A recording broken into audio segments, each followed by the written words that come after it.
Buongiorno in diretta con Focus TG, tantissima cronaca nera in questa edizione, vediamo due dei titoli che riguardano fatti di sangue, 48enne trovato morto, ferite da punta e taglio su torace, collo e volto, si cerca l'arma del delitto, è successo a Padova. E poi la tragedia di un bambino di 2 anni che è morto dopo l'intervento al braccio. La Regione manda gli ispettori, il Presidente Stefani, chiarezza su fatti e responsabilità. In 200 al corteo davanti all'ospedale, vogliamo giustizia. Adesso andiamo in diretta da Arcugnano da Luisa Bertini perché è caccia ai banditi, al comando dei banditi che ha assaltato la villa dell'ex senatore della Lega Alberto Filippi, una notte di terrore per l'imprenditore e per la sua famiglia. In diretta Luisa Bertini, a te Luisa. Sì, buongiorno direttore, buongiorno ai nostri telespettatori. Continua senza sosta la caccia ai banditi che venerdì sera hanno assaltato la villa ad Arcugnano dell'imprenditore ex senatore Alberto Filippi. Lo hanno atteso nei garage per poi minacciarlo, picchiarlo. Sono entrati in casa dove hanno razziato tutti i beni e gli ori. Noi oggi, a distanza di 2 giorni, siamo tornati a sentirlo. Sentiamo insieme la sua dichiarazione. Intanto, come si sente lei oggi? Vista la situazione mi sento abbastanza bene, dolore alla schiena, l'occhio ormai l'ematoma è uscito tutto, la mano è molto gonfia ancora, però psicologicamente sto bene perché i miei familiari stanno bene. Ecco, dopo 2 giorni che cos'è che resta? La rabbia, l'insicurezza? No, resta quello che sarà il futuro, cioè come la vita sarà affrontata da me, dalla mia famiglia, dalle mie bambine dopo un'esperienza drammatica come quella che abbiamo dovuto subire. Ecco, esperienza drammatica, quali sono stati i momenti che lei oggi a mente fredda, diciamo, ricorda con più vigore?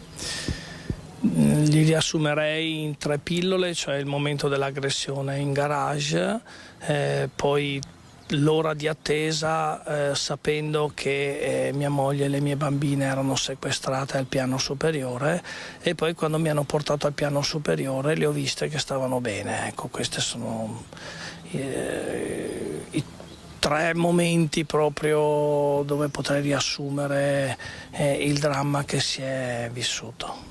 Lei dice: noi comunque abbiamo reagito con forza.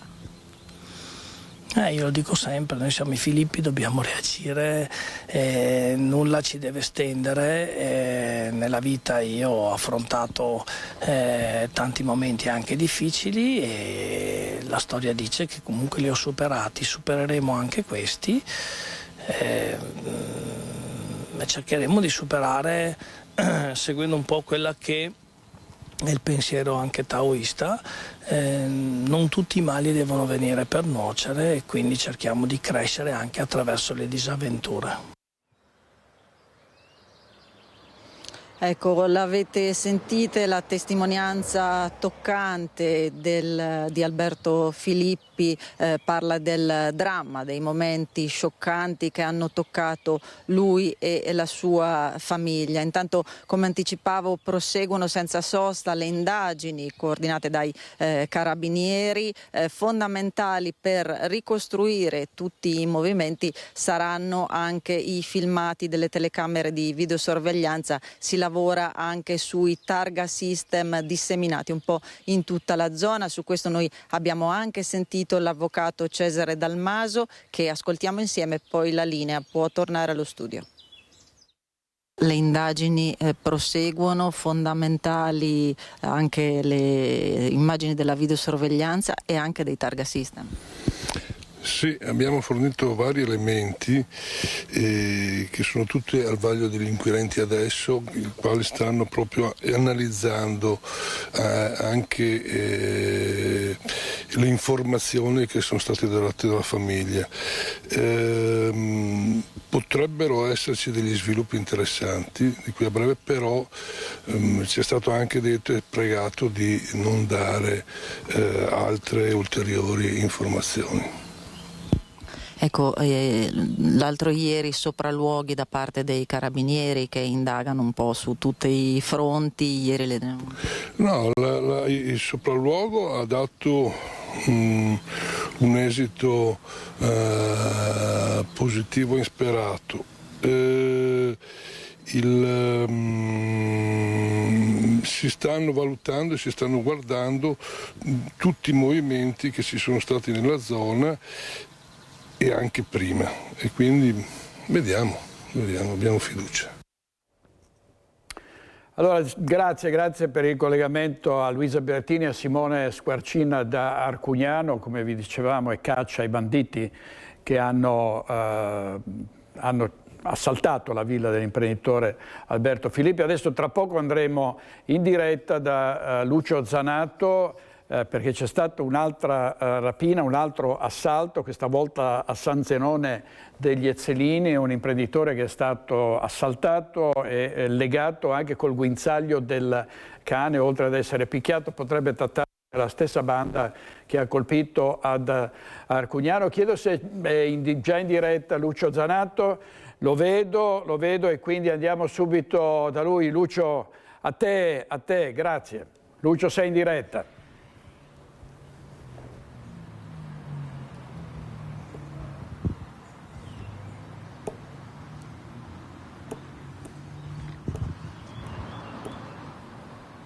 Lucio, mi senti? Sei in diretta?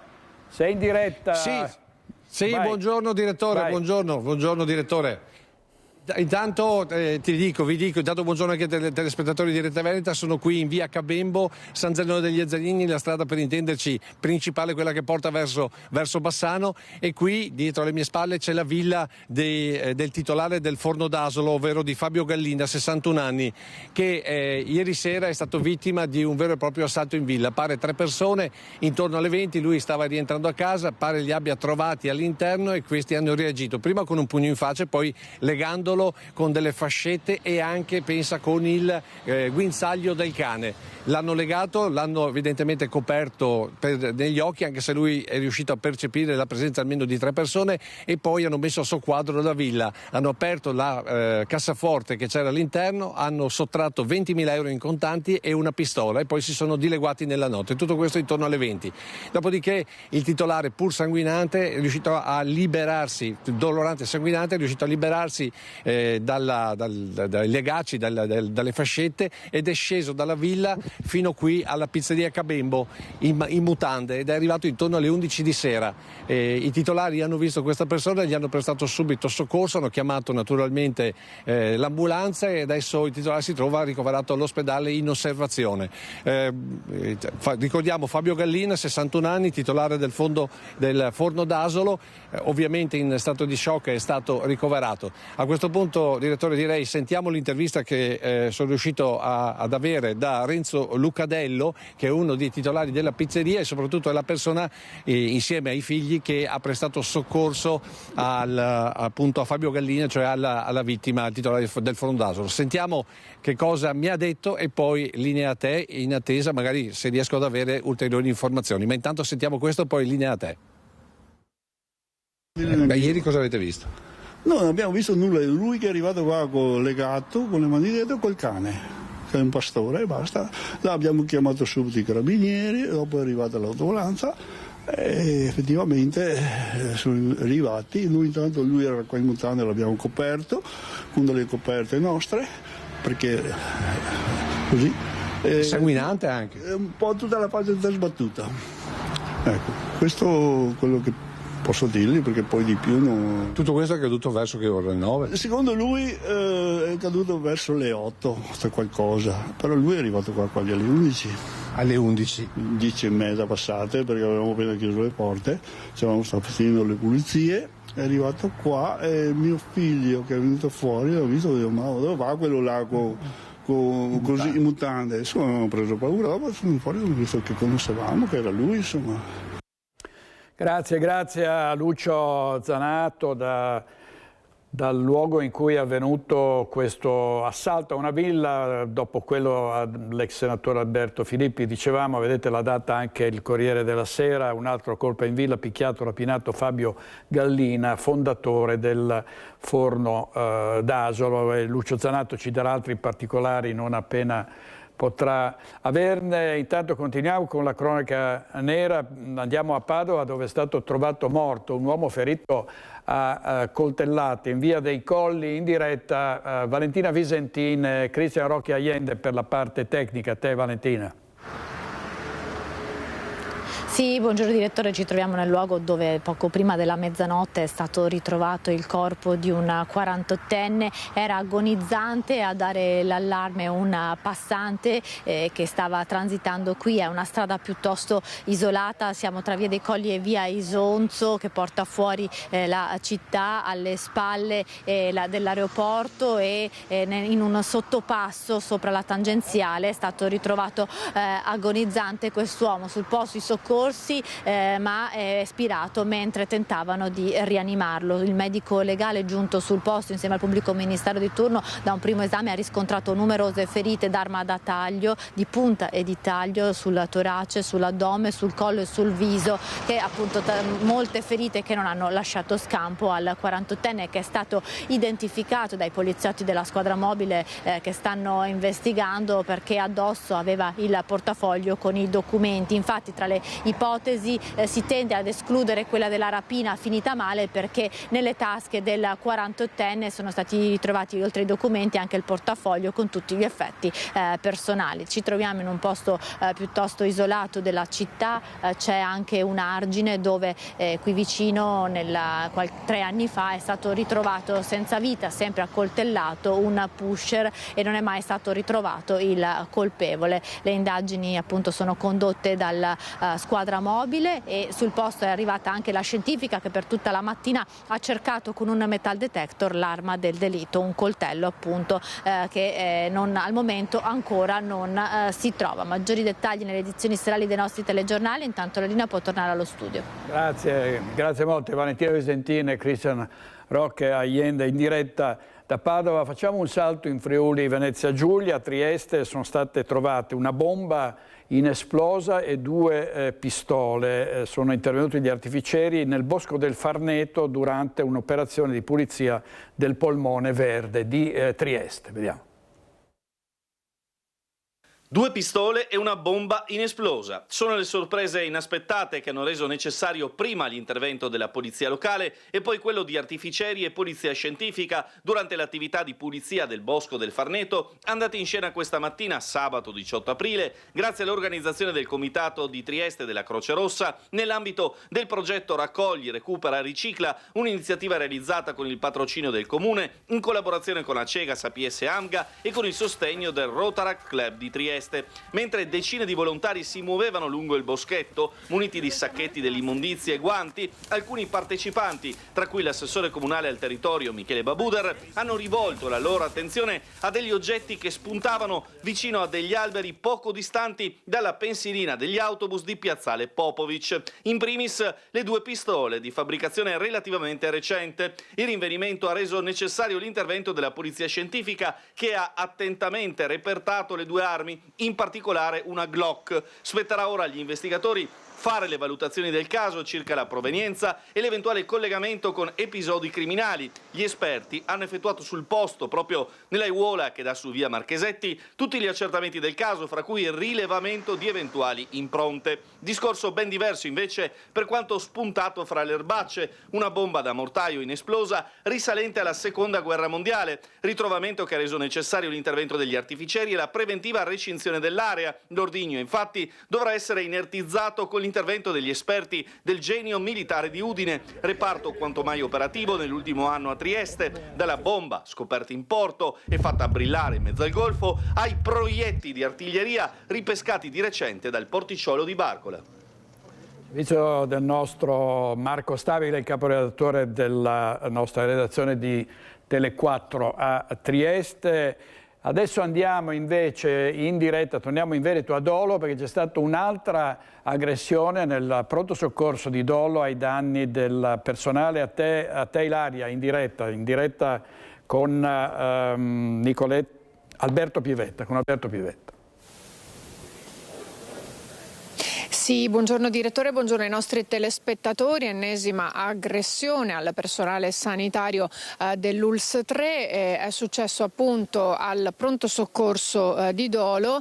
Un giovane di 19 anni di Fiesso d'Artico, già noto alle forze dell'ordine e in stato d'agitazione per una rissa che era avvenuta poco prima in un locale, mentre veniva sottoposto agli accertamenti necessari, ha fisicamente aggredito prima un'infermiera del triage, tra l'altro indirizzandole ripetuti sputi. Lo stesso poi ha fatto con l'autista di un'auto del SUEM che è andato in suo soccorso. Non bastasse, quando è intervenuta una guardia giurata che era in servizio, stessa sorte per la guardia giurata. Infermiere e autista del SUEM sono stati assistiti e dimessi nella mattinata, mentre la guardia è stata rimasta in osservazione al pronto soccorso per alcune ore con un trauma cranico. Qui insieme a noi c'è il direttore generale dell'ULSS Serenissima, Massimo Zuin. Voi come avete deciso di agire in questo caso? Perché ormai sono quasi all'ordine del giorno queste aggressioni nei confronti del personale sanitario. Sì, l'anno scorso abbiamo registrato circa 400 aggressioni, quindi praticamente una al giorno, tra verbali e ovviamente fisiche, che per fortuna sono molto meno. Noi ovviamente stamattina è partita la denuncia, che è quello che permette di fare ovviamente il nostro sistema giudiziario, però è con grande rammarico insomma, che anche oggi constatiamo che le aggressioni sono all'ordine del giorno e noi continuiamo a chiedere ai nostri operatori gentilezza, ma dobbiamo chiedere anche ovviamente a chi viene nei nostri servizi, ai nostri pronti soccorsi, un atteggiamento di collaborazione. Il personale medico, il personale infermieristico, tutti quelli che lavorano nella nostra azienda sono a disposizione e molte volte la gente è impaziente e vuole avere subito le prestazioni. In questo caso ovviamente la cosa è diversa, c'è un ragazzo che era del tutto in maniera fuori controllo, si è scagliato contro i nostri operatori e qui ancora una volta siamo andati vicino ovviamente ad avere delle situazioni di gravità che per fortuna non ci sono state, però sicuramente le persone che sono state coinvolte in questa rissa, ecco, sono loro stessi ovviamente vittime, sono stati trattati in questo periodo dai nostri servizi e appunto la guardia giurata è ancora presso i nostri servizi, quindi non proprio cose semplici. Invitiamo tutti ad avere pazienza, a essere gentili, come noi lo chiediamo ai nostri operatori, anche chi viene ai nostri servizi deve avere questo atteggiamento. Ovviamente queste sono situazioni al limite, però purtroppo sono all'ordine del giorno. Ecco, purtroppo sono all'ordine del giorno. L'ULSS 3 si è anche attivato nel corso degli ultimi anni, possiamo dire, organizzando anche corsi di formazione specifici proprio per gli operatori.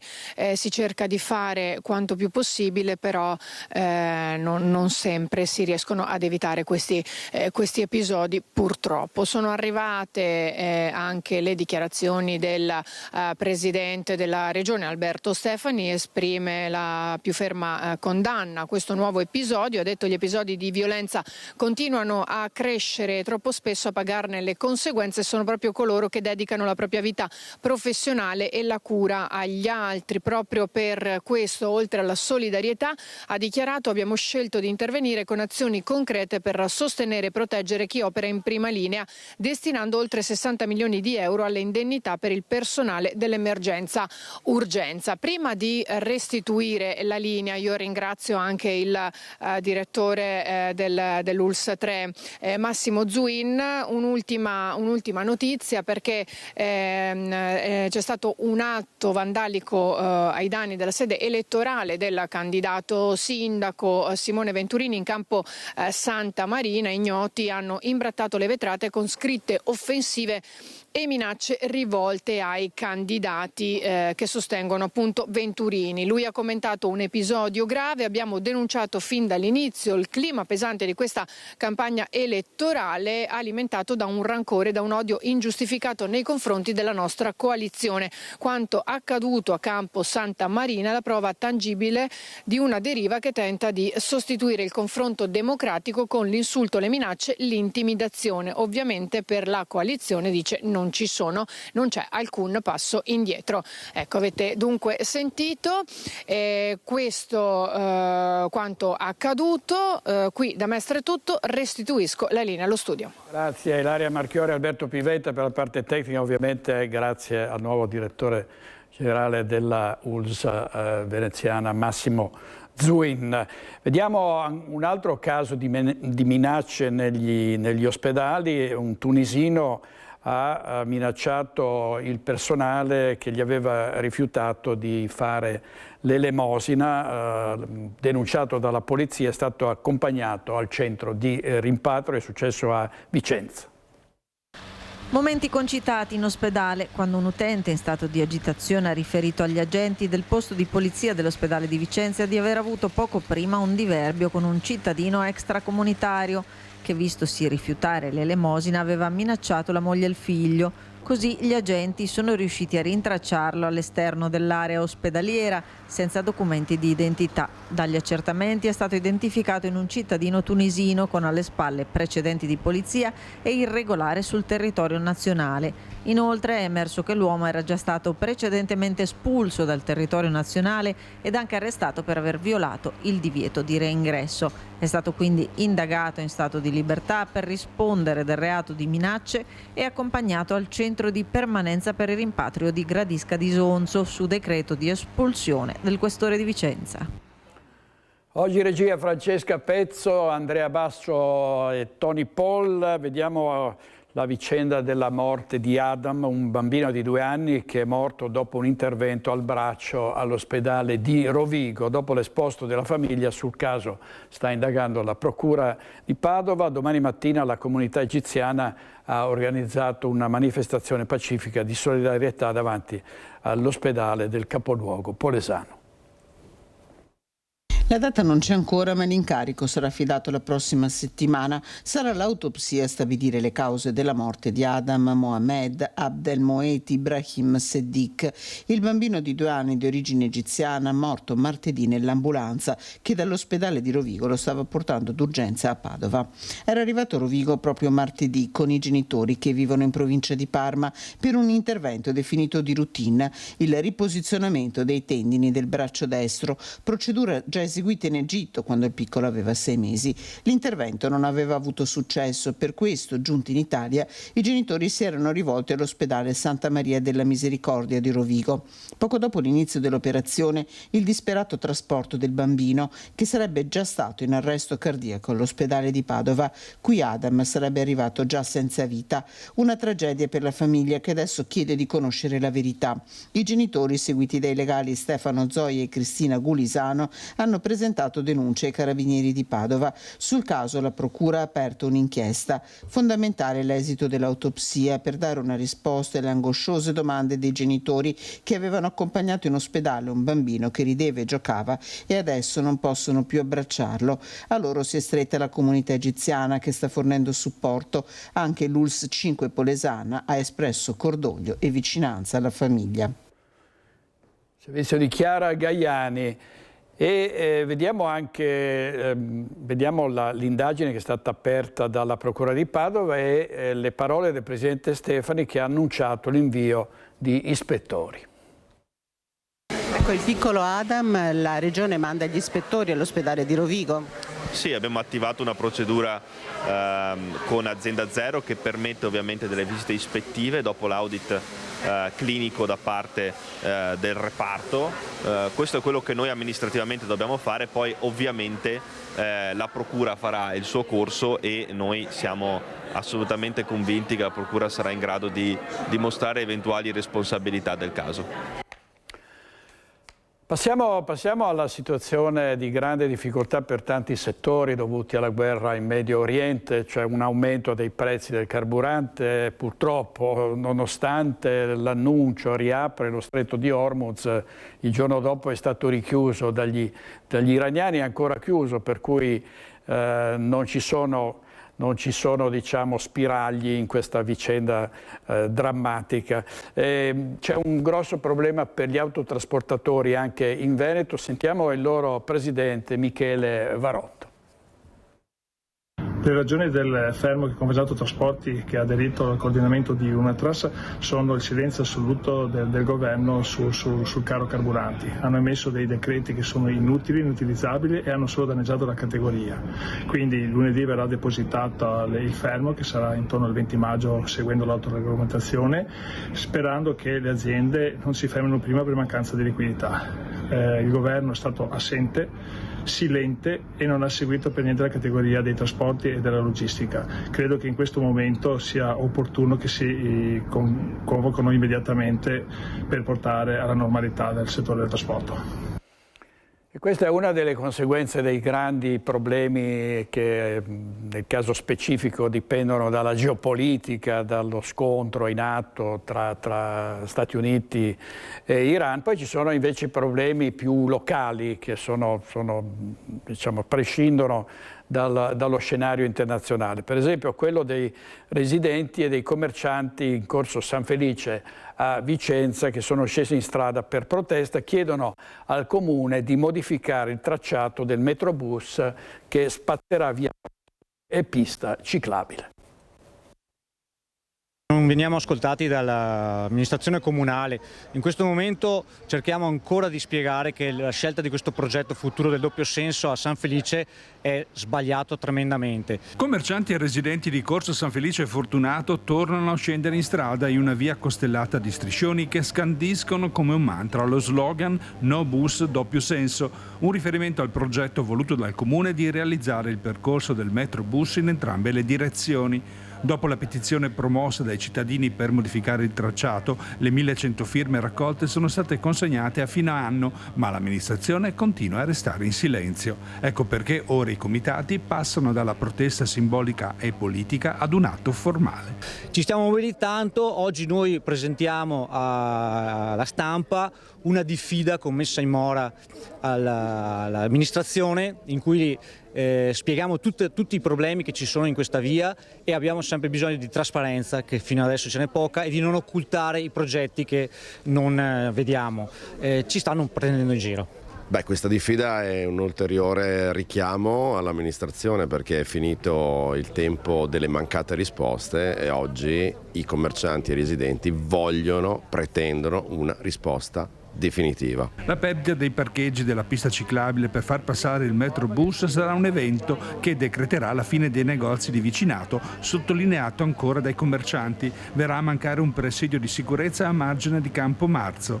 Problemi che secondo i cittadini vanno discussi con il quartiere prima che sia troppo tardi. Allora l'incontro è già stato chiesto, probabilmente ce lo daranno, soltanto che il problema è che i lavori sono andati avanti nel frattempo. Oggi vediamo che Viale Roma ha 2 fermate opposte. Tra l'altro la fermata opposta fatta in seconda fase, quella diciamo davanti alle poste italiane, ha sicuramente il senso di portare San Felice in doppio senso e quindi oggi questo non ci viene spiegato, questo è il problema e abbiamo bisogno di saperlo subito. Noi crediamo che ci sia ancora la possibilità di modificare i termini del progetto per quanto riguarda questo tratto di San Felice.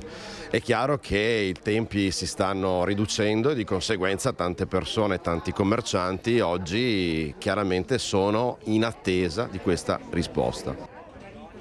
E a Treviso tensione e polemiche dopo lo sgombero dal Parc dal Negro dei migranti. Ce n'erano una trentina, avevano trovato riparo in questa struttura.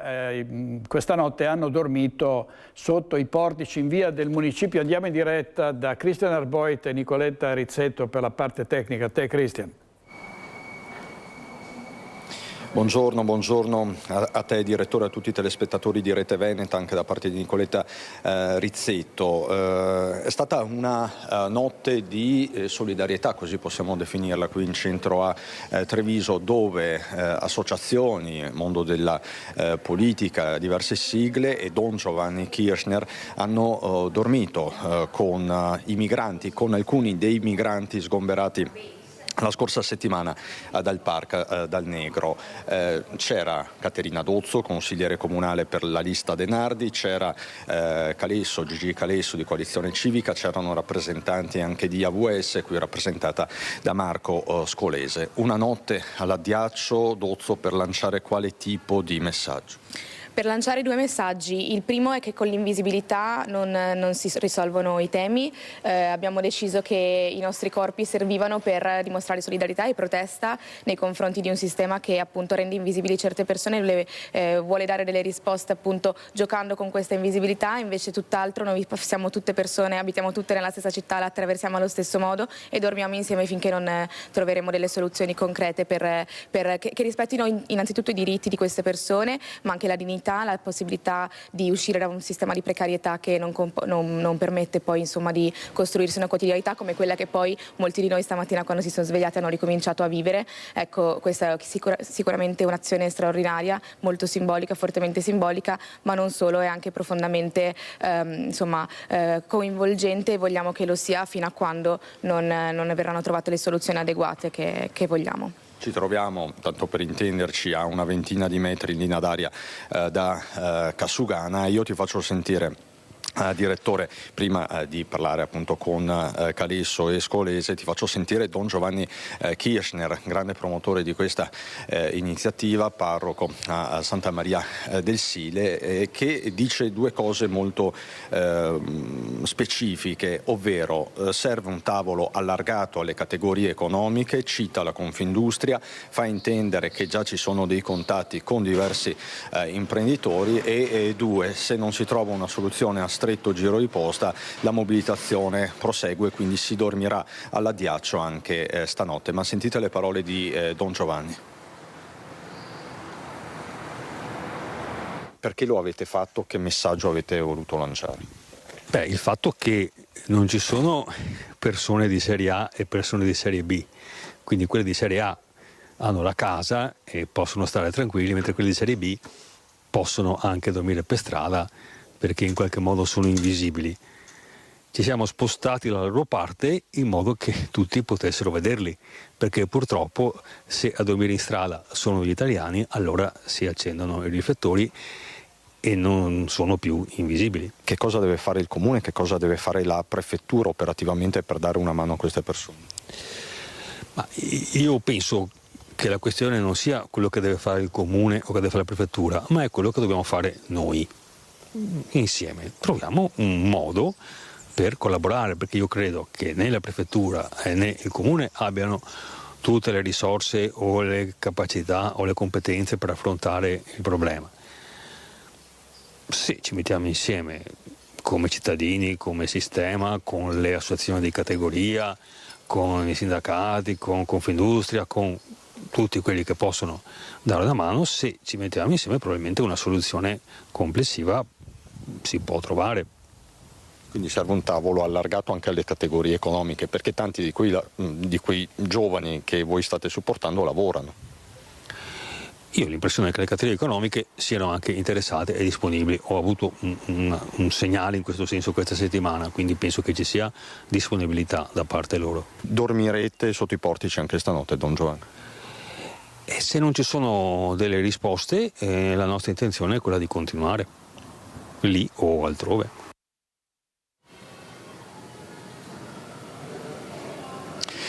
Quindi, direttore, la mobilitazione resta. Avete sentito le parole di Don Giovanni Kirchner. Lei, Calesso, è pronto a seguire Don Giovanni, quindi è pronto a ripetere l'esperienza di stanotte, dormire di nuovo a fianco di questi migranti? Certo, sono pronto io, sono pronti altri che erano qui ieri sera e credo che stasera il numero delle persone aumenterà, perché già nella giornata di oggi abbiamo ricevuto ulteriori di persone che hanno saputo che c'è stata questa iniziativa. Una iniziativa che segue il grande momento di impegno concreto di persone, di aiuto che c'è stato durante la stagione fredda, quando le associazioni e il volontariato si sono fatti carico di dare un tetto sopra la testa ai senza fissa dimora che rischiavano di dormire al freddo. Quindi le proposte, le richieste, le iniziative di questi giorni sono il seguito in qualche maniera politico di una azione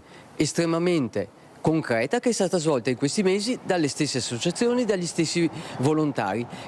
La rete quindi c'è, lo abbiamo visto a Monigo, no? Dove è stato allestito un dormitorio con una buona capienza scolese. Qui il tema è politico ma anche economico. Esatto, allora intanto un plauso a Don Giovanni che come un moderno San Francesco si è spogliato delle comodità del suo letto per venire a dormire con gli ultimi che, attenzione, sono i ragazzi che ci consegnano la pizza il sabato sera, sono le persone che raccolgono le eccellenze trevigiane agricole, quindi che raccolgono il radicchio, gli asparagi in questa stagione, sono operai, quindi sono cittadini che appunto lavorano e che non riescono a permettersi il costo caro degli affitti. Quindi la voce di Don Giovanni non rimanga inascoltata, soprattutto dalle categorie economiche che in qualche modo possono fare qualcosa insieme soprattutto all'amministrazione comunale che sembra essere infastidita dalle persone che hanno bisogno. Grazie Caterina Dozzo, grazie Luigi Calesso e grazie a Marco Scolese. Quindi la mobilitazione, lo avete capito, l'hai capito direttore, resta qui sotto i portici a fianco di Casugana. Si attende un segnale da parte del comune, da parte della prefettura, e per il momento è tutto. Con Nicoletta Rizzetto ti restituisco la linea. Grazie molte, grazie alla nostra troupe dal centro di Bassano, dal centro di Treviso. Adesso invece andiamo a Bassano del Grappa, dove si è alle prese con il primo weekend di movida limitata. Vediamo come è andata la situazione con le misure restrittive che sono state adottate. Nancy Gualdi con il sindaco Nicola Finco. Primo weekend di movida limitata qui a Bassano del Grappa. Dopo le varie segnalazioni e proteste legate agli accessi dei più giovani, l'amministrazione comunale ha deciso di intervenire con misure più restrittive, coinvolgendo anche gli esercenti per trovare delle soluzioni condivise. Siamo qui con il sindaco Nicola Finco che per primo ha promosso questo approccio più deciso. Sindaco, che bilancio possiamo fare dopo questo primo fine settimana? Diciamo che il bilancio è positivo, c'è stata una presenza anche delle forze dell'ordine durante questo fine settimana, ma anche gli esercenti hanno gestito al meglio determinate situazioni. C'è stata comunque una grande presenza di giovani, ma noi siamo contenti di questo perché Bassano è una città che vuole attirare i giovani, ma come diciamo sempre, bisogna trovare un equilibrio tra residenti e ovviamente commercianti e tutti coloro che frequentano la nostra città. Sono state fatte alcune multe perché alcuni individui urinavano per le vie e le piazze della città, ma avevamo già detto e preannunciato sanzioni pesanti per chi si continua a compiere determinati atti in città, e vedo però che le misure messe in campo stanno portando dei buoni risultati. Proprio sabato abbiamo sentito i cittadini bassanesi sul tema sicurezza. Alcuni di loro hanno riportato questi episodi di risse e aggressioni in Maranza, descrivendo un centro percepito come meno sicuro. Lei cosa vuole rispondere a questi cittadini anche alla luce di questo primo fine settimana di sperimentazione? Saranno aggiunte ulteriori restrizioni? Si vedono segnali di miglioramento? Ci tengo a precisare che una città viva e frequentata di giovani non è sinonimo di insicurezza, è sinonimo di una città viva, frequentata, una città che piace soprattutto alle nuove generazioni, e questo deve essere visto come un valore aggiunto, perché l'alternativa è trovare delle città vuote come in tante parti della nostra provincia o del nostro Veneto, che poi diventano dei luoghi insicuri perché frequentati da malavita e microcriminalità.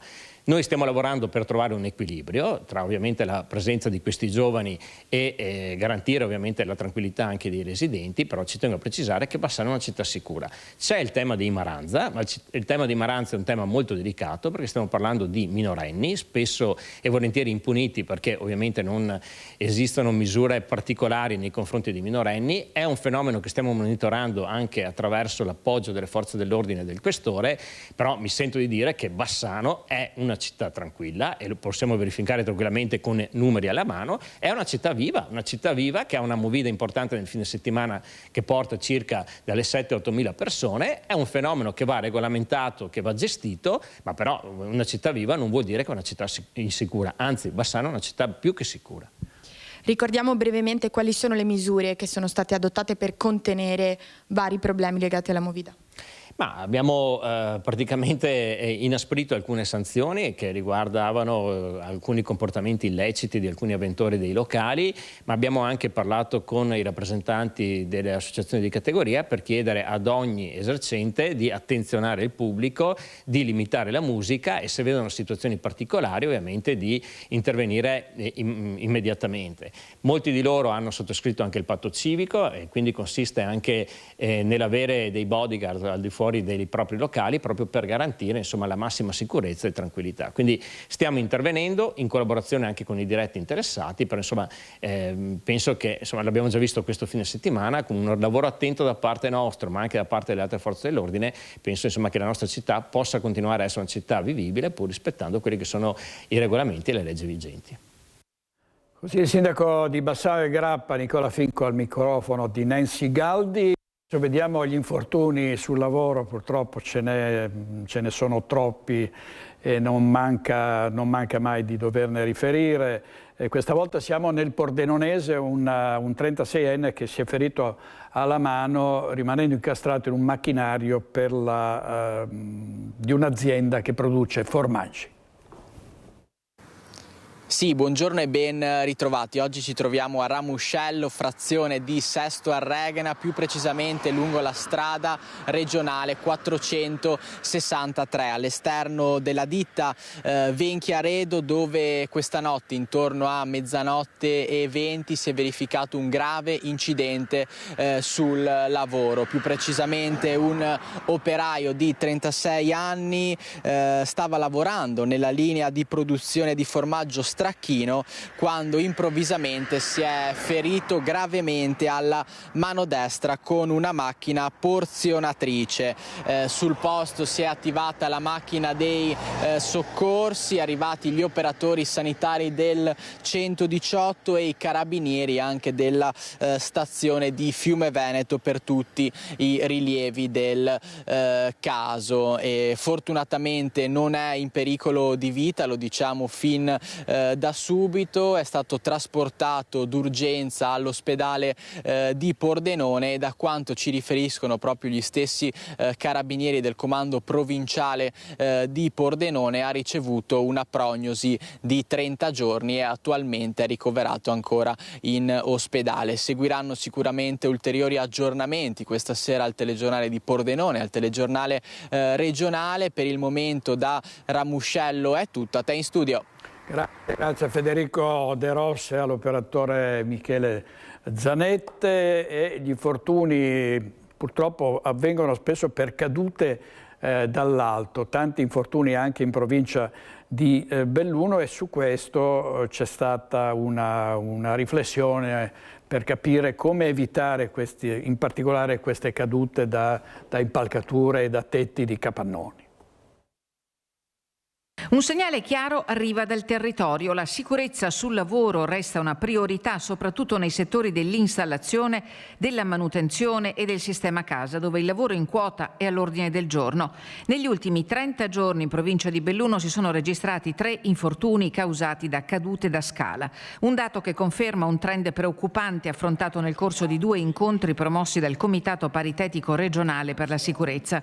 Fondamentale il contributo di istituzioni e professionisti. Il portato di interventi di questa casistica è molto vario e però cospicuo, perché può andare dal deltaplanista che scendendo si è incastrato su un albero o su una linea elettrica, a qualcuno che stava lavorando in quota ed è rimasto appeso sperabilmente con i dispositivi indossati e quindi incolume sostanzialmente, ma è da recuperarsi, quando anche non sono situazioni più importanti dove c'è stato veramente un incidente, c'è da fare un recupero sempre utilizzando accordi, sistemi di assicurazione, dove dico il sistema di recupero ad esempio va progettato. Ogni intervento deve partire da una pianificazione accurata, valutazione dei rischi, procedure chiare e formazione adeguata sono elementi indispensabili per ridurre gli incidenti. In questo ultimo mese praticamente sono successi 3 gravi infortuni da caduta dalle scale. Ecco, la scala si sottovaluta, è una caduta invece che crea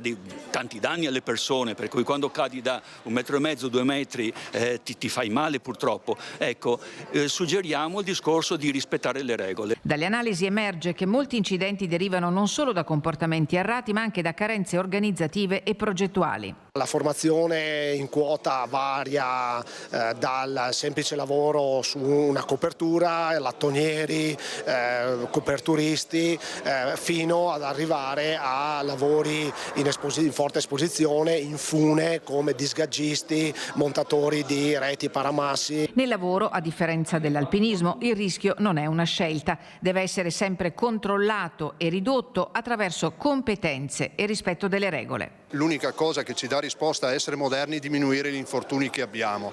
Bisogna fare uno sforzo tutti quanti, assieme alle imprese, assieme ai lavoratori, assieme ai rappresentanti dei lavoratori, gli RLST, però questo sforzo deve essere fatto.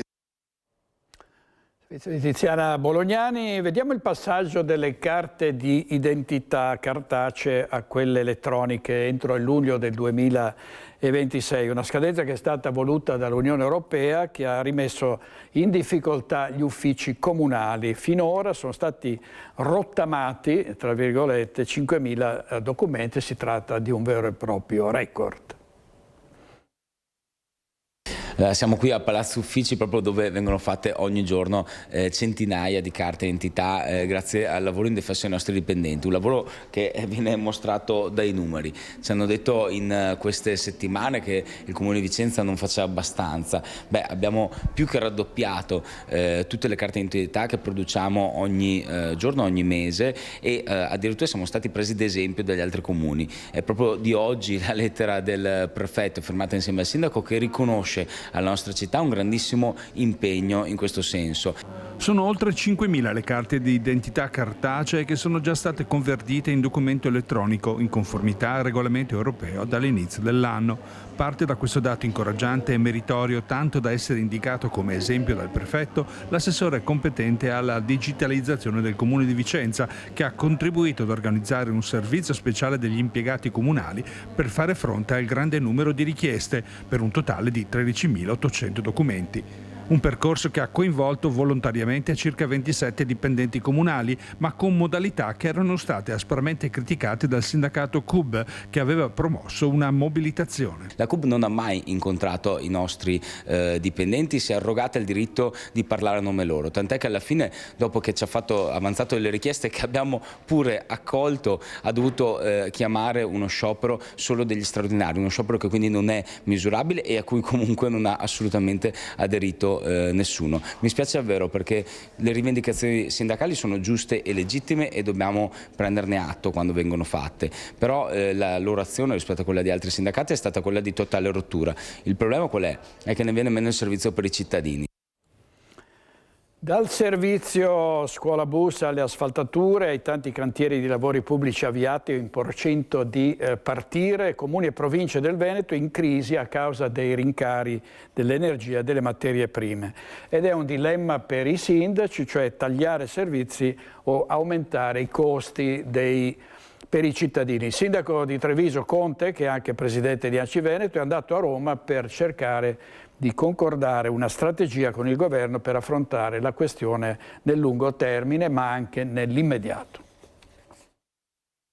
La folle corsa al rialzo dei prezzi di carburanti e materie prime in seguito alla guerra in Iran, oltre che sulle tasche dei cittadini, si fa sentire anche sui bilanci di comuni e province che nelle prossime settimane potranno essere costretti a fare delle scelte drastiche. Le ditte che erogano servizi o effettuano lavori non riescono più a portare avanti i contratti stipulati quando i prezzi dell'energia erano ben diversi dagli attuali. È grande la preoccupazione dei sindaci che temono di dover tagliare servizi o aumentarne i costi. Penso appunto ai servizi di mobilità, quindi il trasporto pubblico locale, gli scuolabus, ma penso anche agli effetti sugli aumenti dei costi delle materie prime e quindi di conseguenza anche sui costi di cantiere che sono già avviati e che vedono le aziende potenzialmente entrare in difficoltà se i comuni non intervengono attraverso l'incremento dei costi. Incremento dei costi che in questo momento i nostri bilanci non ci consente e quindi il rischio del cortocircuito è abbastanza reale. Il sindaco di Treviso, presidente anche di ANCI Veneto, è rientrato da Roma dove ha incontrato il ministro all'ambiente e alla sicurezza energetica Picchetto Frattin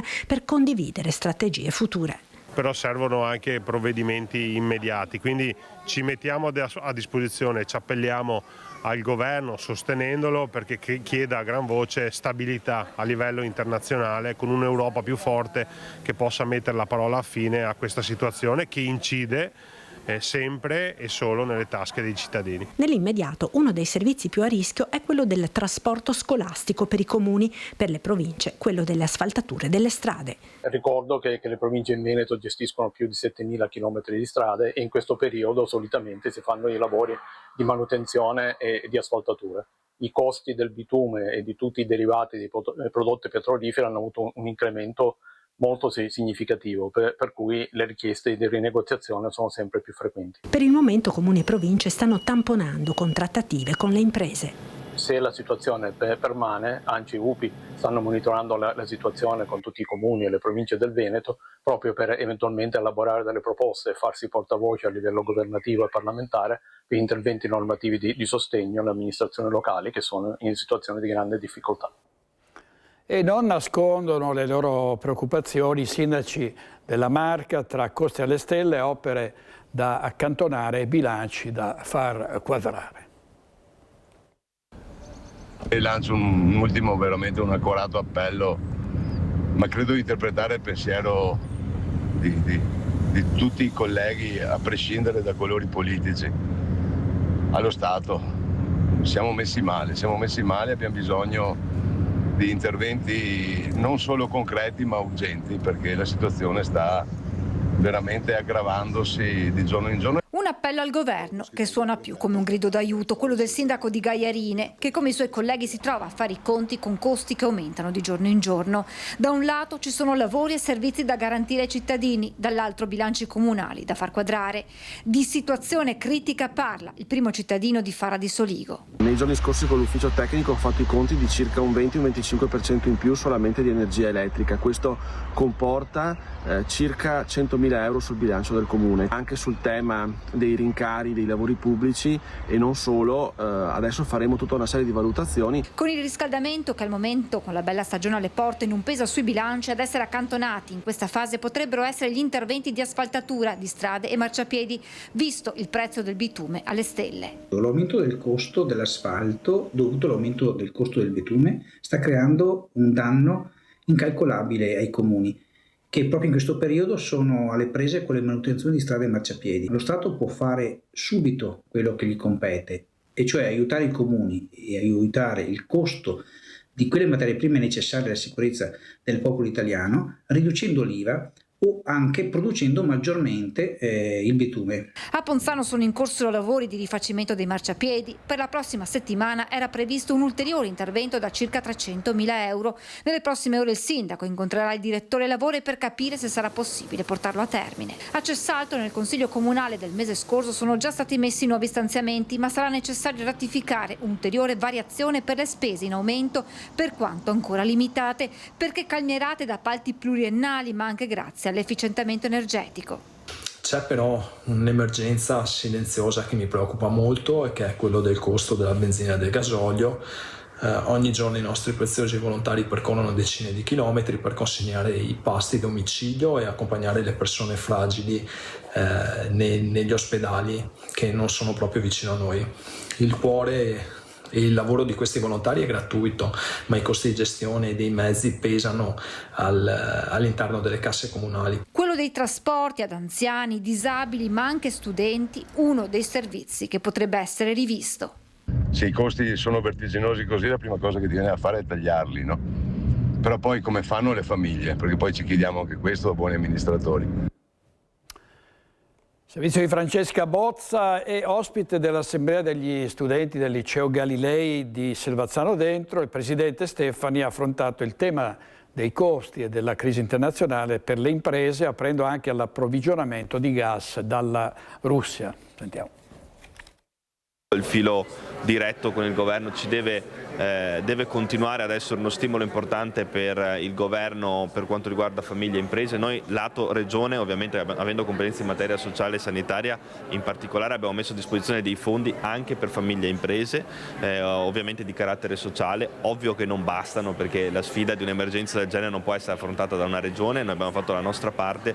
Ora quello che conta è che la situazione geopolitica possa trovare una soluzione nel più breve tempo possibile. Questo ovviamente aiuterebbe a cascata tutto il resto, ed è necessario cominciare anche a diversificare l'approvvigionamento energetico anche tramite altri paesi.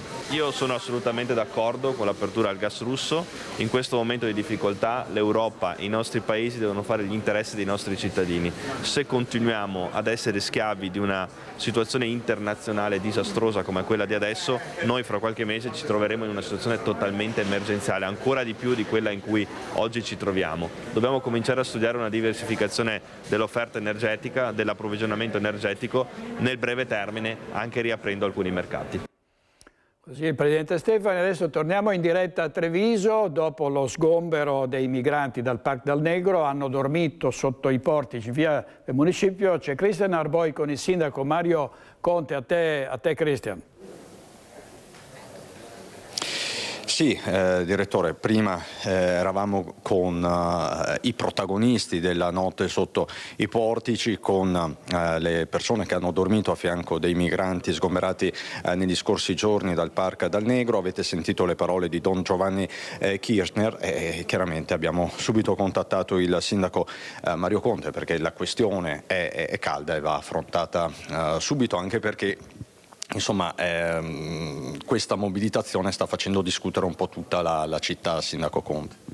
Beh, in realtà noi abbiamo agito sulla base della segnalazione dei cittadini che chiedevano di riportare a una condizione dignitosa il parcheggio del Negro, che ospitava in modo ovviamente non umano circa una quarantina di persone che facevano i loro bisogni nei vani scale, molti di questi alterati, un parcheggio che era pieno di immondizia, cibo abbandonato che attraeva ratti, condizioni igienico-sanitarie totalmente precarie. Tra i rifiuti abbiamo trovato trancini, abbiamo trovato cacciaviti per le spaccate, abbiamo trovato coltelli, abbiamo trovato tanti arnesi che non sono certamente arnesi da lavoro, ma sono... Era una situazione insostenibile, lei sta dicendo. No, è una situazione totalmente insostenibile sia da un punto di vista della sicurezza che da un punto di vista igienico-sanitario. Non ho visto nessun parroco andare lì a dormire, francamente, però li vedo oggi impegnati a portarmi questi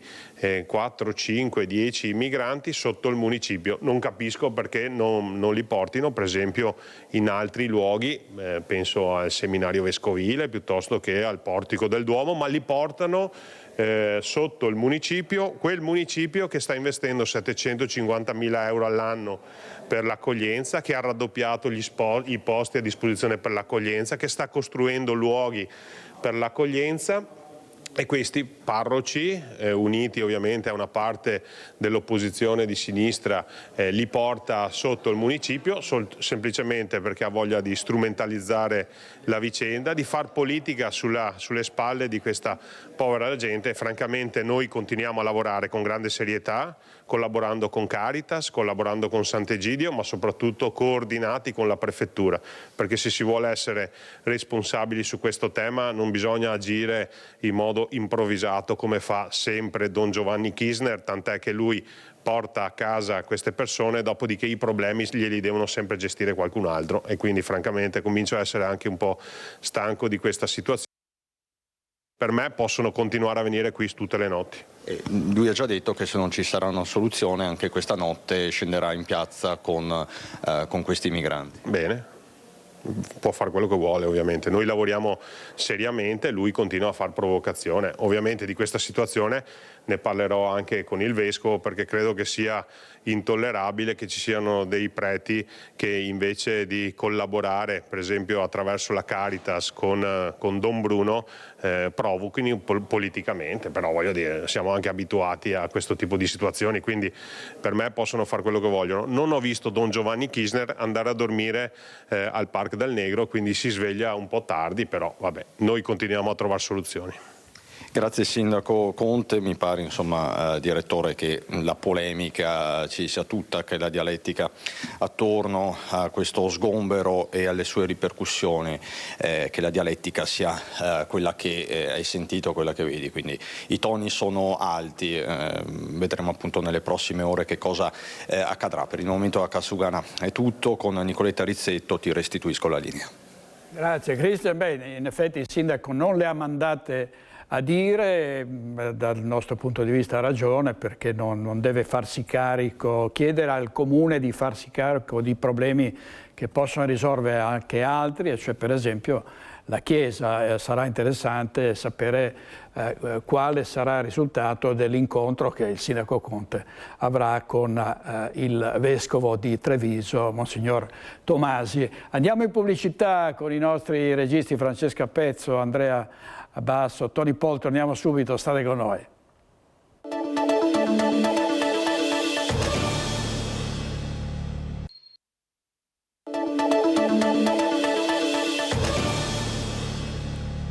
Torniamo in Friuli Venezia Giulia per un'operazione dei carabinieri che hanno sequestrato 2 chili di hashish. 2 stranieri sorpresi sono stati arrestati a Povoletto.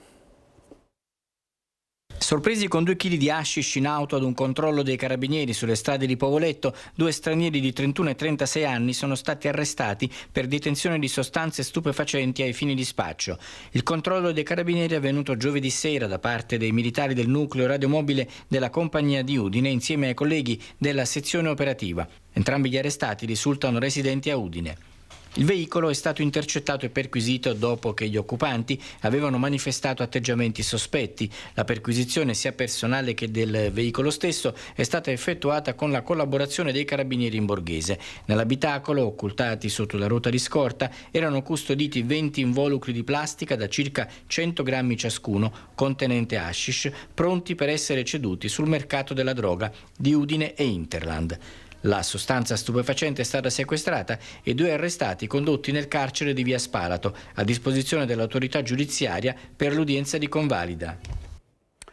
La prima pagina dell'Arena di Verona, a Dossobuono, un parco intitolato al caposcorta di Falcone, sacrificio che continua a parlare ai giovani. Come vedete c'è l'auto della strage, sarà mostrata l'auto della strage che segnò la fine del giudice Falcone e della sua scorta.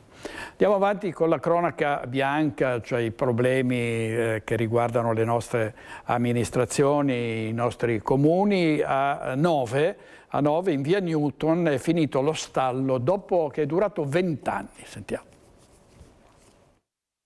È una situazione vergognosa. Nessuna amministrazione ha avuto il coraggio di prendersi carico di questa attività. Da più di 20 anni è rimasta ferma, con persone che ci abitano, ci sono più di 30 famiglie qua presenti e che non hanno la possibilità di avere i servizi. La situazione è quella di via Newton a Nove, dove si è creato un cortocircuito urbanistico e amministrativo che dura da 20 anni. In soldoni la lottizzazione di quell'area non è mai stata completata e questo impedisce al comune di prenderla in carico come area pubblica, con tutte le conseguenze del caso per gli allacciamenti fognari oppure solo per il conferimento del pattume. Abbiamo ereditato una lottizzazione che era ferma da più di 20 anni, mai completata. Mancava di fatto un tratto fognario di circa 100 metri, dove mi sono preso l'impegno di unire tutti i proprietari, organizzando diversi incontri con gli stessi, arrivando a raccogliere l'intera somma, quasi 100.000 euro, per poter eseguire l'opera. I lavori sono partiti e ora verranno completati probabilmente entro maggio. Siamo all'ingresso del nostro paese, era il nostro biglietto da visita, ma soprattutto non voglio e non volevamo avere cittadini di Serie A e cittadini di Serie B. Dobbiamo e ci siamo impegnati per questo, abbiamo cercato di arrivare all'obiettivo, ci abbiamo messo tempo, diverse riunioni, ma si presume che entro quest'anno chi arriverà riuscirà comunque a completare la lottizzazione e a cedere le aree al Comune in maniera che il Comune definitivamente si possa far carico di questa area. Rilancio dell'area di Santa Corona, qui siamo a Vicenza, l'ex tribunale, i chiostri di Santa Corona e il parcheggio, vediamo le linee guida per riqualificare tutta questa zona. Un rilancio dello spazio di tutta l'area di Santa Corona che passa anche attraverso un disegno complessivo che punta alla riqualificazione dell'area su cui sorge l'ex Palazzo di Giustizia e che tiene conto del futuro assetto dell'intero ambito, sia in riferimento alle destinazioni d'uso sia al disegno architettonico. Detta le regole con un obiettivo, intanto preliminare, che è quello di consentire la realizzazione di una struttura turistica in un luogo centrale, una struttura di alto livello che possa essere appunto con funzione di ricezione dei turisti che arrivano in città. Linee guida presentate nella proposta di variante al piano degli interventi. Quello che è importante per questa scheda è il coordinamento degli interventi anche negli ambiti attigui, quindi dando un'indicazione di come può essere uno sviluppo futuro dell'area con una valorizzazione anche degli spazi pubblici e anche degli edifici preesistenti. Verrà creata una piazzetta, per esempio, davanti a Palazzo Leoni Montanali come uno spazio pubblico e l'indicazione è anche appunto una ricostruzione dei chiostri che sono stati bombardati e una valorizzazione dell'ambito del parcheggio con la ricostituzione della cortina degli edifici che non sono più esistenti e un altro spazio ad uso pubblico sopra la funzione di parcheggio. Sono troppo pochi gli iscritti per il prossimo anno scolastico e così a San Pelaio l'asilo è destinato alla chiusura, e non soltanto in questo paese, ma insomma è un problema legato anche alla denatalità. Ma le famiglie in questo caso non ci stanno. Sentiamo. Io che ho il mio figlio che deve fare l'ultimo anno il prossimo di scuola materna, a dover capire che cosa fare con un grande dispiacere. Per me è addirittura più grande perché mio figlio è il primo anno, frequento attivamente questo quartiere perché sono nato e cresciuto qui e mio nonno è stato uno di quelli che hanno finanziato la costruzione dell'asilo. Ci sono dispiacere e tanta preoccupazione nelle parole dei genitori dei bimbi della scuola per l'infanzia di San Pelaio a Treviso.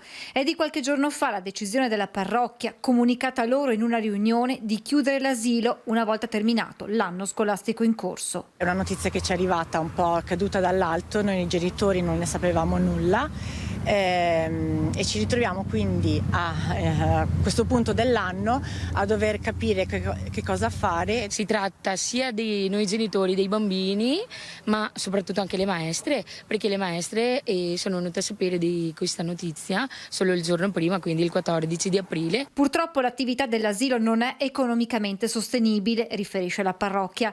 Le 31 iscrizioni raccolte per il prossimo anno non bastano a coprire i costi.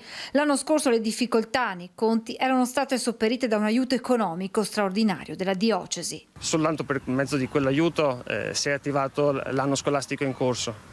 L'anno prossimo questo aiuto non arriverà, a malincuore saremo costretti a terminare l'attività scolastica. Extrema ratio dunque, ma è anche sui tempi e sui modi della comunicazione che i genitori faticano ad accettare la scelta. Noi sapevamo che la scuola fosse in difficoltà economica già dall'anno scorso, però poi durante tutto l'anno noi non c'è più stato riferito nulla. Sapevamo che c'erano state delle iscrizioni, erano stati fatti degli open day, ma non c'era stato detto che c'era questo rischio di chiusura della scuola. Siamo arrivati da poco, Don Alberto e io, come parroci San Pelagio e presidenti delle scuole, e ci troviamo nella situazione di prendere una decisione difficile. Capisco che questa comunicazione arrivi tardi, ma è stata davvero pronunciata dopo che abbiamo provato tutto il resto.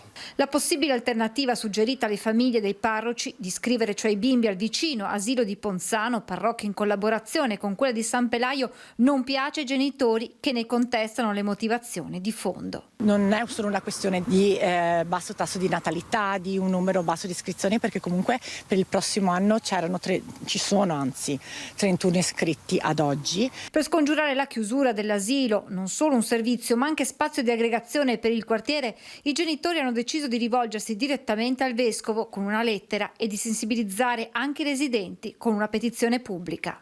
Affinché questa grande risorsa della scuola materna parrocchiale non cessi con quest'anno scolastico. Sensibilizzare la popolazione, perché secondo noi la scuola materna è una risorsa per il futuro, non solo per il presente. Pienone di visitatori e turisti nelle città del Veneto. Vediamo a Treviso, tra manifestazioni sportive, cultura e la mostra dei fiori a Borgo Cavour. È iniziato di primo mattino con l'arrivo dei partecipanti alla Muran e poi il flusso di persone è continuato per tutta la giornata, complici le numerose manifestazioni organizzate in città. È stata una domenica con tanta gente giunta a Treviso. Il tradizionale mercatino di primavera di Borgo Cavour in fiore ha richiamato migliaia di appassionati di giardinaggio e non solo. E poi la Muran, la 10ª edizione della corsa con oltre 1800 iscritti, atleti ma anche tante famiglie e gruppi di amici che hanno voluto dimostrare la solidarietà di Treviso per i bimbi malati o in difficoltà.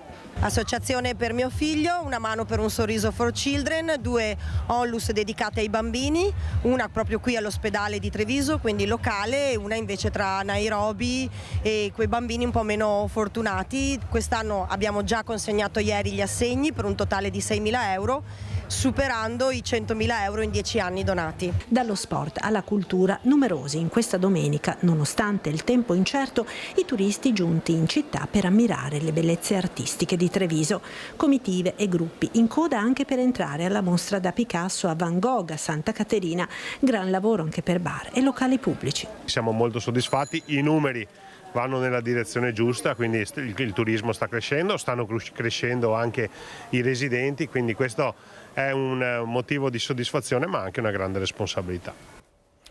A Tiene il 26 aprile la cerimonia solenne per la consegna della medaglia d'argento al valor militare della città di Tiene, conferimento atteso da 30 anni. Il commento del sindaco Michelusi che dice sancisce il valore del sacrificio. Città che vede riconosciuto il ruolo rivestito sul territorio dell'Alto Vicentino negli anni della liberazione. Arriva il riconoscimento dopo 30 anni di attesa e un lungo percorso per il conferimento della medaglia al valor militare alla città di Tiene. Medaglia d'argento al valor militare che andrà a fregiare il gonfalone della città, per cui la cerimonia ufficiale di consegna si terrà il 26 aprile in piazza Achillesotti con la lettura della motivazione. La medaglia d'argento non è solamente un fregio per il nostro gonfalone, ma è l'atto formale che sancisce il valore del sacrificio, del coraggio e del sangue versato da tutti coloro, tienesi e non, che a Tiene facevano riferimento per condurre l'opposizione a un regime dittatoriale e violento. Tiene è stata un perno della resistenza nell'Alto Vicentino. Invito tutta la cittadinanza a partecipare alla cerimonia del 26 aprile. Sarà un momento di profonda unità civile in cui onoreremo la nostra storia per consegnarla luminosa e con orgoglio alle future generazioni. La nostra libertà affonda le radici in quegli anni difficili. Oggi quelle radici ricevono il giusto e solenne tributo. Ed è stata una giornata di grandi emozioni a Rosà, dove le penne nere della sezione Montegrappa, che comprende il Bassanese e parte della provincia di Treviso, hanno dato vita ad una storica adunata sezionale. Vorrei dire 2 parole sul mio futuro capogruppo. Non è facile in questo momento per il sottoscritto, ma volevo farlo davanti alla mia famiglia alpina.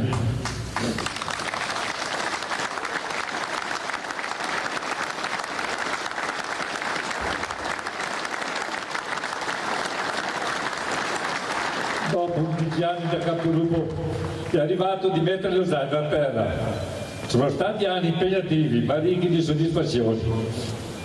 Probabilmente ho ricevuto più di quello che ho dato. Grazie di cuore a tutti. Giornata di grandi emozioni a Rosà per la adunata sezionale degli alpini dell'ANA Montegrappa.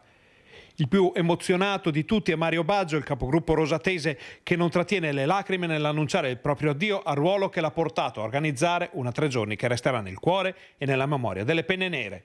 Assieme ai gruppi della sezione hanno sfilato per le vie di Rosà tante altre sezioni, tante associazioni, tanti amici degli alpini in un territorio che ha fatto dell'alpinità una colonna portante.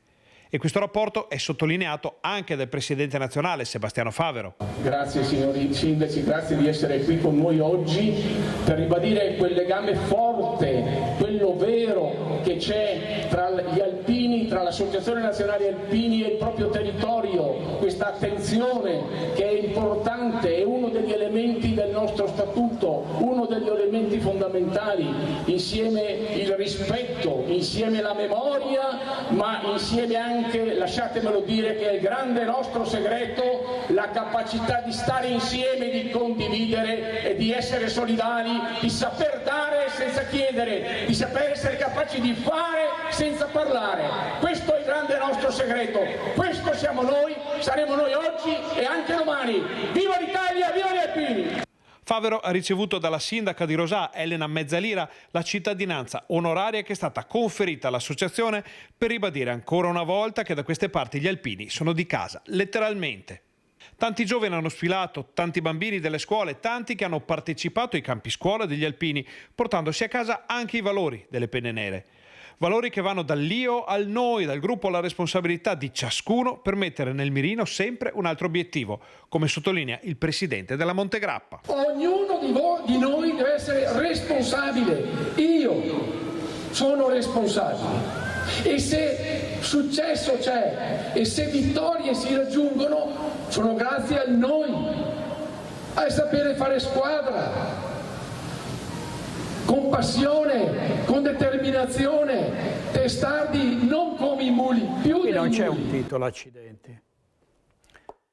Non c'era un titolo, ma insomma erano gli alpini, le penne nere a Rosà. E vediamo il CAI di Marostica che compie 80 anni e festeggia il traguardo assieme a tutto il gruppo.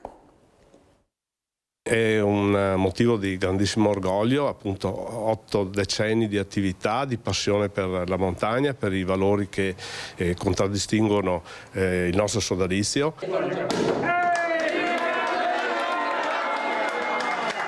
Una festa per gli 80 anni di vita della sezione CAI di Marostica che tocca quota 1500 iscritti. Una realtà più che mai viva che fa della passione per la montagna uno stile di vita. Escursioni e camminate, tante, ma soprattutto momenti di approfondimento legati alla sicurezza, alla conoscenza e al rispetto della montagna. E poi le esperienze condivise tra soci e socie del CAI marosticense. Un impegno che ci porta a rivedere e a riorganizzare le nostre attività per dare a tutti i soci la possibilità di frequentare la montagna prima di tutto in sicurezza. Proprio il tema della sicurezza in montagna, purtroppo, soprattutto negli ultimi tempi, viste anche le vicende di cronaca nera che si sono verificate proprio in montagna, diventano fondamentali. E proprio per questa ragione il CAI si impegna molto nelle formazioni dei propri soci, ma insomma di tutta la cittadinanza. Questi corsi sono aperti anche a tutta la cittadinanza. Noi abbiamo fortunatamente proprio dallo scorso anno un notevole incremento di iscrizioni tra i giovani e quindi dare a loro l'opportunità di frequentare la montagna con tutti i suoi valori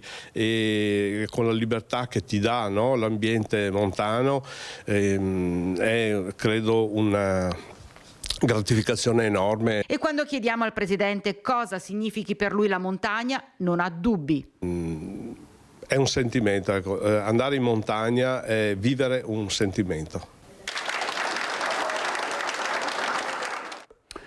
In vista del 25 aprile le stragi nazi-fasciste anche qui in Veneto, tra queste quella dell'Alta Padovana che costò la vita a 160 persone, storie spesso dimenticate che sono diventate un libro presentato anche in Consiglio regionale. I nostri occhi hanno visto un libro doloroso di ricordi e memoria che dà voce chi voce non ebbe più il 27 aprile e poi il 29 aprile 1945.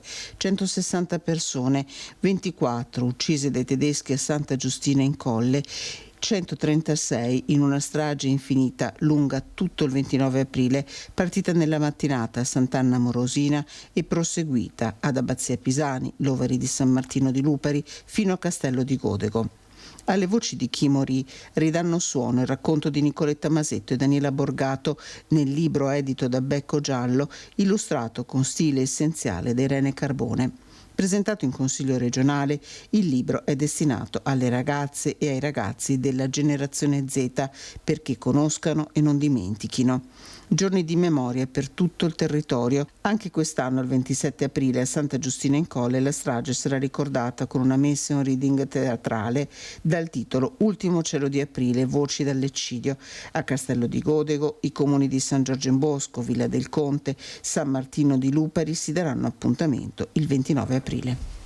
Servizio di Chiara Gaiani, pubblicità, torniamo subito.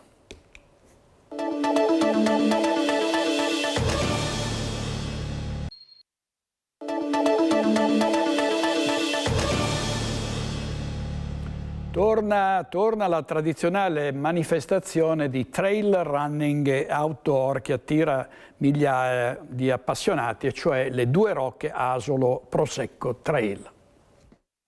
Un filo di sentieri tra vigneti e rocche, pronto ad accogliere migliaia di passi. Si alza il sipario sulla 54esima edizione della Due Rocche, da quest'anno ribattezzata Due Rocche Asolo Prosecco Trail. L'appuntamento è fissato a venerdì 25 aprile, quando da Via della Pace a Cornuda prenderà il via una delle manifestazioni outdoor più longeve del Veneto. Un evento capace di coniugare sport e territorio, attraversando i colli asolani e collegando idealmente la rocca di Cornuda a quella di Asolo. 6 percorsi in programma, dai 6 km non competitivi fino alla distanza regina di 42 km con 1800 metri di dislivello. Accanto alle proposte intermedie anche la 15 km con partenza da Asolo e la 22 km già sold out. Come novità quest'anno abbiamo innanzitutto il percorso 42 km che è la Marathon, che pensiamo sia un percorso che si adatta perfettamente alle nostre colline.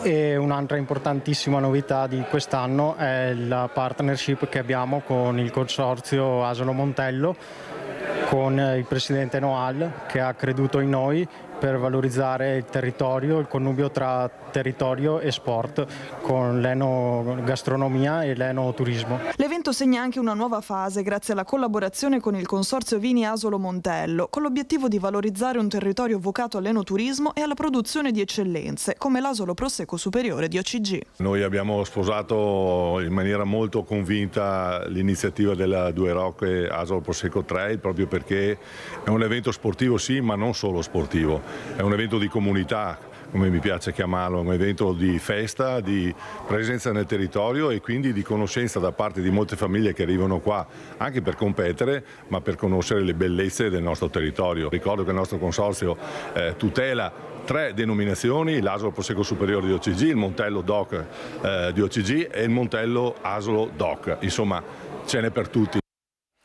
Di Marta Zatta festeggia gli 80 anni di vita il centro universitario di Padova. Vediamo. In 80 anni siamo riusciti a fare tante cose. Noi oggi abbiamo 6.500 tesserati, con oltre la metà sono universitari, e il nostro obiettivo è quello di dare servizi agli studenti universitari, al mondo universitario e anche al mondo cittadino. Festa per gli 80 anni del CUS, il centro universitario sportivo, una delle realtà di sport più longeve della città di Padova. fondato nel 1946 da Alberto Pettinella, che conobbe la tragedia dei campi di concentramento e, tornato a Padova, riorganizzò lo sport universitario. Un servizio importante, quello del CUS, non solo per gli studenti. Il CUS è sicuramente un pezzo dell'università e oggi siamo qui per festeggiare gli 80 anni, quindi è anche un pezzo storico della nostra università, ma è anche aperto moltissimo alla città e lo dimostrano non solo i campi sportivi che sono aperti sia agli studenti, ai docenti, a tutto il personale, ma a tutta la città, ma poi ci sono anche alcune iniziative di enorme successo, come ad esempio i centri estivi per i ragazzi e i bambini da età molto piccoli fino all'adolescenza, aperti a tutta la città, che quindi rendono in un certo senso anche un servizio al territorio. Molti gli appuntamenti per festeggiare i primi 80 anni del CUS, tra tutti la 3 giorni di tornei i prossimi 14, 15 e 16 maggio agli impianti di Via Corrado. Parafrasando il motto del Barcellona, il CUS è più di una società sportiva. Che ha ben 13 specialità e non è solo sport per gli studenti, nato nel 1946 in quel famoso aprile, ma bensì apre le porte alla città per tutti gli sportivi. Io stessa porto le mie figlie lì a fare atletica leggera, sono stata in quella pista da atleta ed è un punto nevralgico per tutto lo sport di Padova. Manuela Levorato, una grandissima campionessa, e a proposito di campioni vediamo una studentessa dell'Istituto Andrea Scotton di Bassano. Quest'anno mi è stata data la possibilità di partecipare ai Giochi d'Italiano organizzati dalla professoressa di lettere Abate. È stata una possibilità che mi è stata data grazie ai miei anni di studio e alla mia applicazione nelle lettere. Ora, dopo la fase regionale, andrò alle fasi nazionali a Salerno, dove spero di dimostrare il mio impegno, e in questo mi supporterà la mia famiglia, che è orgogliosa del mio traguardo e mi sostiene anche in questo percorso. Camilla Fabris, della classe quinta E dell'Istituto Andrea Scotton di Bassano del Grappa, si è aggiudicata al 3° posto alle selezioni degli studenti del triennio professionale di tutta Italia per i campionati di italiano. La competizione ha visto sfidarsi ragazzi e ragazze su prove di grammatica e sintassi. Si è conquistata così il pass per la finale nazionale del 21 aprile, un traguardo importante che rappresenta una grande soddisfazione per tutta la scuola. Grazie a questa posizione ora la nostra studentessa andrà anche alla finalissima a Salerno. Per questo motivo noi le facciamo un grossissimo in bocca al lupo. Ecco, ne approfitto anche per ringraziare la professoressa Abate, che è accanto a me, perché ha organizzato l'intero progetto. Chiusura la notizia di un gravissimo incidente stradale lungo la strada provinciale a Povoletto Udine. Un motociclista di 52 anni, Matteo Cecchinel, originario di Mestre, residente a Feletto Umberto, alle porte di Udine, ha perso il controllo del veicolo e è uscito rovinosamente dalla carreggiata. È morto dopo il tremendo impatto con un palo della luce. Lavorava come impiegato amministrativo all'Università di Udine e faceva parte anche della Proloco di Tavagnacco. Gli ospiti di questa sera a Focus, intanto il pirotecnico ritorno di Gio Formaggio, che era assente da Focus da qualche mese, e poi Matteo Baldan, Anna Maria Bigon, Gennaro Marotta, Giacomo Nilandi, Antonino Pipitone, Francesco Rucco e Alberto Villanova. È tutto, grazie per oggi, buona giornata, arrivederci.